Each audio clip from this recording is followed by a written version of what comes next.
Здравейте на всички, аз се казвам Димитър от екипа на izdavам.com. Днес ще си го поговорим за нашата нова секция Създай. В нашата нова секция Създай вече имаме три нови раздела, които са идеи и вдъхновения. Като в този раздел може да получите идеи и вдъхновения посредством изкуствен интелект, които ще видим след малко как работи то. Имаме също и редактиране и форматиране. Също последствие изкуствен интелект можете да редактирате и форматирате вашия текст, след като го напишете. И последно от трите нови ни функционалности е Създай корица, като текстовия редактор е актуален и може да го посетите още сега, когато натиснете този бутон.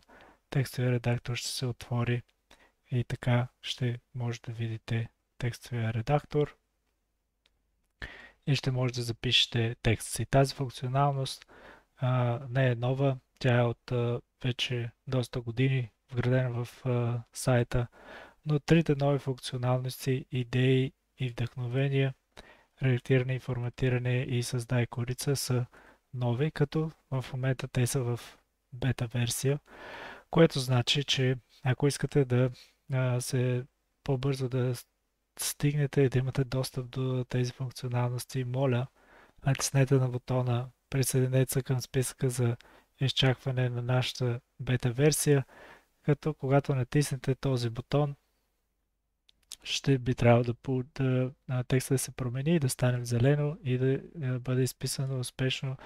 Регистрирахме заявката ви, очакваме ви имейл за достъп скоро. Благодаря ви за интереса, като в рамките на няколко седмици ще получите имейл или до няколко дни ще получите имейл с достъп до съответната функционалност, като приоритет е идеи, вдъхновения и редактиране и форматиране.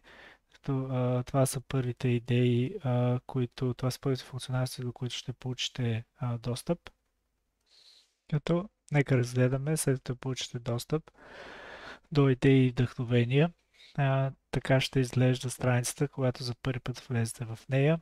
Като важно е да отбележим, че услугата идеи и вдъхновения ви позволява да генерирате оригинални идеи и вдъхновения за вашите проекти и творби, книги и творби. Но имайте предвид, че тази услуга за жалост е заплатена, тъй като изкуственият интелект, който използваме, също трябва да се заплати от нас и затова ние сме длъжни да изискаме и от нашите клиенти да заплатят за тази услуга, да заплащат за тази услуга, като хубавата новина е, че ако сте подали заявка за бета версията, ще получите безплатни символи, за да може да изпробвате и да кажете какво мислите за самата услуга. Така че първите хора, както казах, които заявят бета, да правят бета заявка за нашата функционалност, идеи, вдъхновения и останалите също две, както казах вече, ще получат и безплатни символи, с които реално могат да използват и самата услуга. Като имайте предвид, че както казах вече, трябва да разполагате с символи, за да може да използвате услугата. Броят на символите включва както въведените от вас символи, така и символите, които са в резултат на заявката ви, т.е. подадени от изкуствения интелект, като това прави общо, т.е. използвани символи плюс резултата, символи от резултата и общия брой. Като общия брой се смъква от наличните ви символи.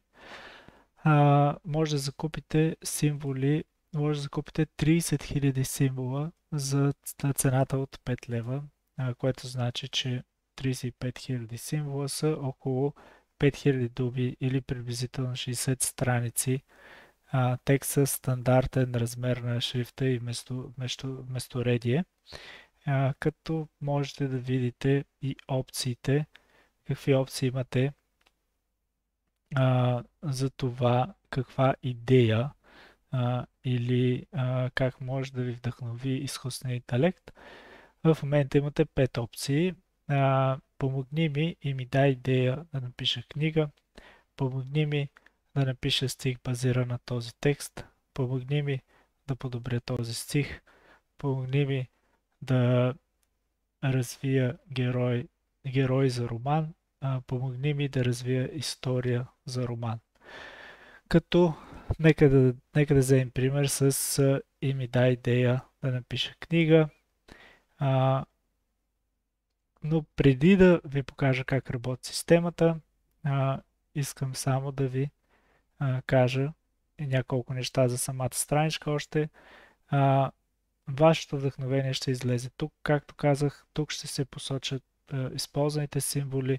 Като символ, значи всеки един въведен символ, т.е. дали ще е буква или цифра или символ, като запетая, точка и така нататък, или разстояние, всеки един символ се брои за използван символ. В случая аз имам 7 символа. Ако напиша цифрите от 1 до 9, ще бъдат 9 символа. Ако сложа разстояние след това, ще бъдат 10 символа. Максимума на символите, които може да използвате, са 2000 символа. Като както казах вече, след като се извърши заявката, общия брой символи ще се смъкнат от вашите налични символи. В момента аз имам 0 символа и така това ще виждате и вие, когато влезете за първи път в тази страница. Тук излиза текста, че полето за текст е задължително, т.е. това поле е задължително, затова излиза и тази грешка и да мога да натисна вдъхнови ме. Като излиза ви текст, тук ще излезе вашето вдъхновение, след това натиснете бутона вдъхнови ме. Преди да можете да използвате тази функционалност, трябва да закупите символи. Както казах, или може да натиснете този бутон, или от бутона тук купи, като пак казвам, след като тръгнете да закупите символи за 30 000 символа, ще може да закупите на цената от 5 лева. И от останалите две неща, които останаха да ви кажа, е, че имате архив на абсолютно всички заявки, които изпращате до изкуствения интелект, т.е. и вашата заявка, и текста, който сте въвели, и отговора съответно на изкуствения интелект, като също може да видите и символите използвани, което ще ви го покажа след малко. И може да, разбира се, добавяте и в любими, ако имате някоя фраза или текст, който изкуствен интелект ви е вдъхновил, може да го добавите в любими. Но да започнем от това да купим символи. Нека да натисна този бутон, за да закупя символи. След това натиснете този бутон, се прехвърляте в страничката, която е за закупуване на символи. Като това е тестова страница. Вие няма да виждате тестовата страница, вие ще виждате оригиналната страница. Като, както казах, това е пробна страница, затова ще въведа и пробна карта. Но вие ще трябва да введете вашата карта, ако искате да закупите 30 000 символа за 5 лева. Като натисна бутона купи, трябва да изчакваме малко, за да се обработи заявката, и след като се обработи заявката, вече виждате, че вече имам налични 30 000 символа и закупих на цената от 5 лева. Сега вече мога да ви покажа как работи и самата функционалност. Нека да опитаме с дай ми идея, помогни ми и ми дай идея да напиша книга. И тук вече мога да напиша текста, който желая. Като аз съм подготвил вече текст. Цялото изречение, което ще бъде, е помогни ми и ми дай идеи да напиша книга за българското село през времето на турското робство. Пример. като тези символа се отнася до 53 символа. Ще бъдат взети плюс символите, които ще бъдат като резултат. Все още не знам колко са те, но нека да видим. След като натисна бутона Вдъхновиме, ще изпратя заявка до изкуствения интелект и ще започне да зарежда, като това отнема някъде до 30 секунди до минута. Имайте предвид, че отнема малко повече време да изкуственият интелект да зареди данните и да ви върне отговор. Когато това започне, вече ще видите ето го и резултатът, като изкуствен интелект, отговора, който виждате, е вече от изкуствен интелект, като той ви дава ето някои идеи, които може да включва в книгата си. Да включиш в книгата си. Първо, история на българското село през периода на турското робство, какви са били условията на живот, какви са били правата и задълженията на селското население. Второ, религия и култура в българското село през това време, как са се запазвали българските обичаи и традиции, като виждате, че изкуственият интелект в момента изписва текстът и виждате също така използваните от вас символи са 53, също така резултатът е 1257 символа и общо сте използвали 1310 символа, което значи, че имате горе-долу около 25 до 30, зависимост от резултатите, които имате, около 25-30 заявки, които можете да направите с вашите закупени 30 000 символа. Като може да изчакаме да видим какъв ще е резултата. Ние бихме ви помолили, тъй като това е бета версия, версия 1.0. В последствие, може би, версията ще бъде нова, когато гледате това клипче и ще бъде подобрена. Но в момента версията е 1.0, като ние ще помолим да дадете и обратна връзка, какво мислите за резултата, дали ви харесва или не ви харесва. Ако не ви харесва резултата, може да отбележите защо не ви харесва. Примерно идеята е